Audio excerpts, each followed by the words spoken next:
Pessoal, antes de continuar, só quero trazer para vocês uma imagem do presidente americano Joe Biden, que está falando neste momento sobre a libertação de 24 reféns que estavam nas mãos do grupo terrorista Hamas desde o dia 7 de outubro. Vamos acompanhar, então, daqui a pouquinho já a tradução simultânea aí com o nosso editor de internacional, Marcelo Favalli, mas só quero pontuar para vocês, então, que esses reféns, assim como previa ali o acordo que teve a atuação, inclusive, de autoridade do Catar para que acontecesse, entrou em prática nesta sexta-feira, 24 nesse primeiro grupo, mulheres e também menores de idade, e a gente espera agora que a partir dos próximos dias mais pessoas possam ser libertadas então, que estavam em território israelense naquele último dia 7 de outubro e que foram levadas para a região sul da faixa de Gaza e diante da possibilidade de um cessar-fogo que foi imposto nesse acordo, essas pessoas foram liberadas. Marcelo Favalli, você consegue agora entrar conosco, por favor?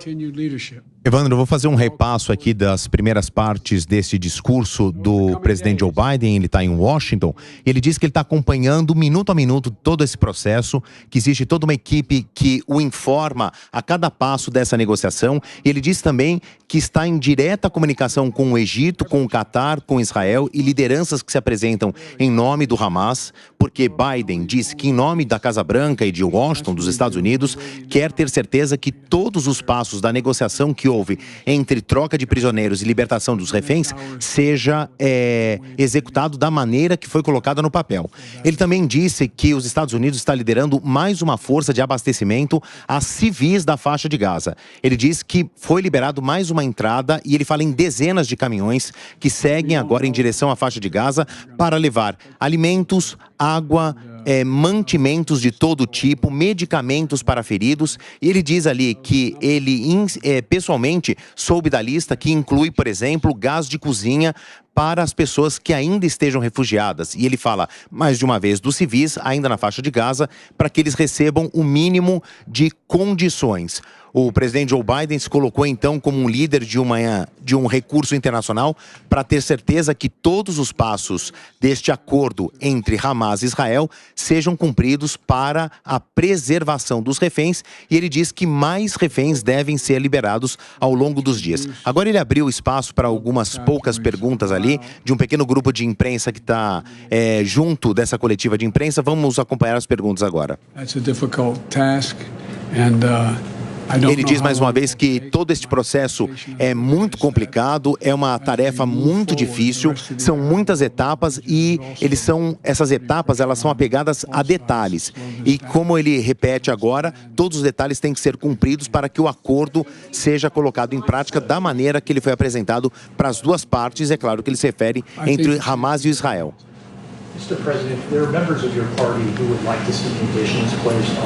Mais uma vez ele diz que existem dificuldades e que é muito difícil precisar o tempo em que todos esses reféns serão libertados. Essas negociações ainda estão em andamento, mas perguntado a respeito de prazos e tempos, ele diz que é muito difícil prever quanto tempo isso vai levar para ser totalmente concluído. I don't trust Hamas to do anything right.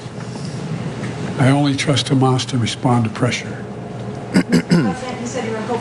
Sobre negociações de paz e um cessar-fogo mais duradouro, ele fala que é importante a manutenção da pressão e que ele não acredita agora que aliviar a pressão venha trazer algum tipo de ganho por parte de Israel contra o Hamas. Claro que quando ele fala pressão, é sobre não só a comunidade internacional que tem pressionado o Hamas, de certa forma também Israel, mas ele fala da pressão militar que Israel está impondo contra o Hamas, lembrando que historicamente falando, os Estados Unidos é um grande aliado, os Estados Unidos são um grande aliado de Israel. When we did the G20 about a little while ago, I was able to get a resolution, a statement passed through there saying we're going to build a railroad.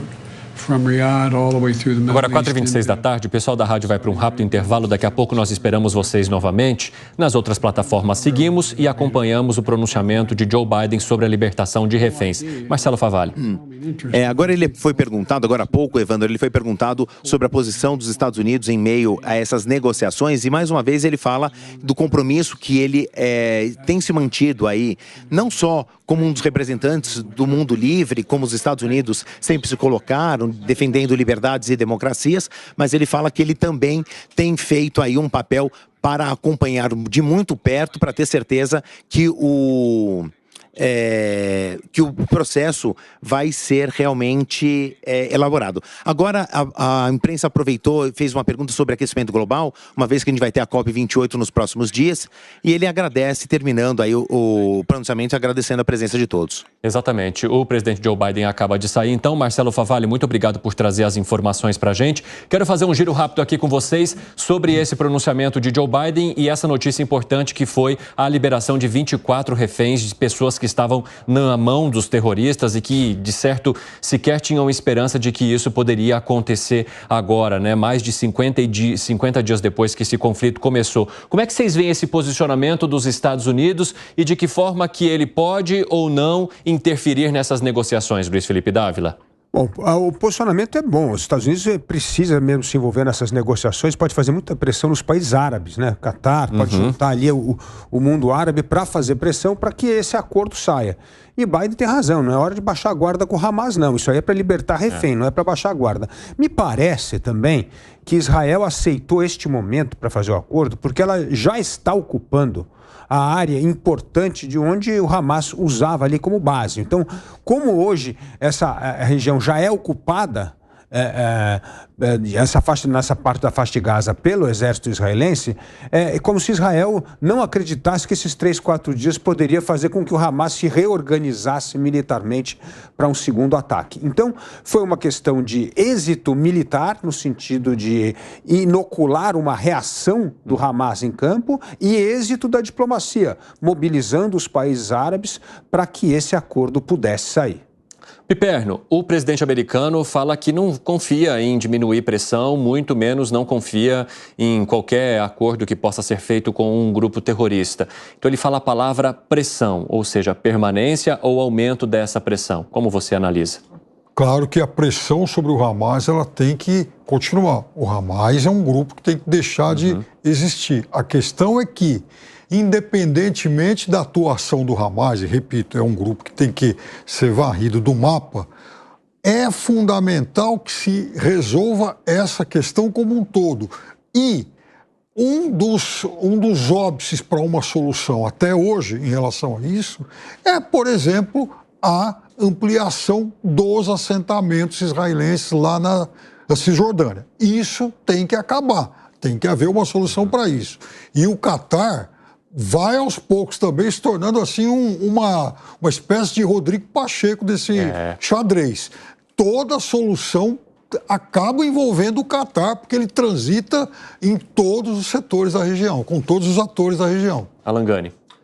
Olha, concordo absolutamente com o que o Dávila trouxe e eu vejo que os Estados Unidos eles podem ajudar em 2 pontos. Primeiro, em relação à própria experiência que eles tiveram no Afeganistão e no Iraque, em que o prolongamento dessa incursão terrestre é muito custosa para Israel. Então, quanto mais rápido se resolver essa situação, é melhor para Israel, é melhor para todo mundo. Agora, os Estados Unidos poderiam efetivamente também com pressões sobre o Catar. Por quê? Porque o Hamas ele só existe porque há financiamento pesado, dinheiro grosso de alguns países árabes para o Catar. Enquanto não atacar essa causa estrutural, pode até acabar com o Hamas, mas outros grupos terroristas virão a surgir. É muito importante asfixiar financeiramente os grupos terroristas. Os Estados Unidos têm um papel relevante nisso. Como você vê esse papel, Segré?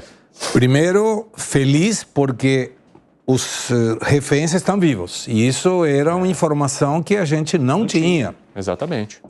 A dúvida é quantos a mais tem. A prioridade de liberação tem sido mulheres e crianças. E dá a sensação que o fato de estar ocupando Israel grande parte desse território, é muito provável que, se liberados forem todos os reféns e tomara todos estejam vivos, isso pode dar a possibilidade de interromper a guerra, porque o objetivo de Israel era exterminar o Hamas, pelo menos exterminar a sua força bélica, a sua possibilidade de voltar a repetir. Ocupando o espaço, tanto é que as forças israelitas já estão se retirando do hospital Al-Shifa, que era a prioridade que tinham, porque aí tinha muita estrutura. de Hamas dentro da estrutura do hospital. Então, tudo indica que se os reféns estão vivos, a possibilidade de concluir com o conflito seria muito provável, mas tem que ver agora como será a sequência, né? Israel deixando o território ou não, uma vez que o objetivo é, como muito bem mencionou Piperno, exterminar o Hamas, coisa que até agora não aconteceu.